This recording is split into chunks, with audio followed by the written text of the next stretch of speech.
अहिल्यानगर जिल्ह्यात लोखंडी पूल उद्घाटनाआधीच रात्री पावसाच्या पाण्यात वाहून गेला।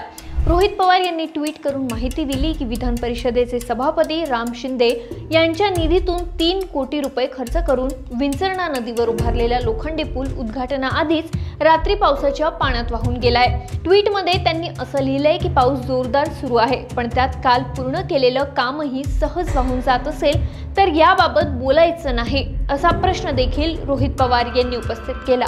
बोगस कामांमुळे सामान्य जनतेच्या टॅक्समधून कोट्यवधी रुपये खर्चून केलेलं काम वाहून जात असेल तर ही कामं काय केवळ टक्केवारी घेण्यासाठी मंजूर केली जातात का असा गंभीर प्रश्न रोहित पवार यांनी उपस्थित केला।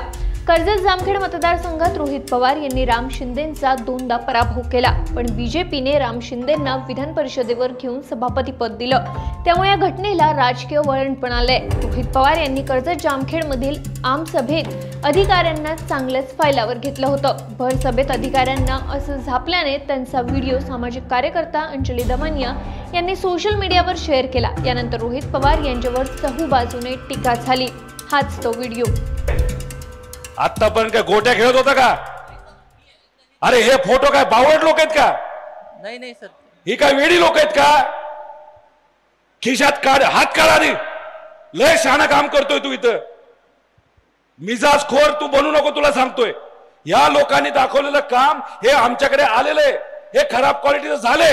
हा तुमच्या बापाचा पैसा नाही, हा लोकांचा पैसा आहे। तू कुठलाही असशील, इथं यांना राहायचे।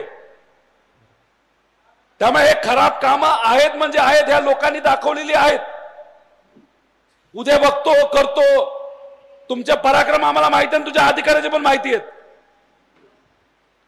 त्यामुळे अशा खराब क्वालिटीचं काम कुठलाही कन्सल्टंट तू लावला असला तरी ते चांगल्याच क्वालिटीचं काम झालं पाहिजे, हे बघण्याची जबाबदारी तुमची आहे। जास्त अहंकार ॲटिट्यूड दाखवू नको। उद्या ही माणसं पिसाळली ना, तुला फिरता येणार नाही इकडं।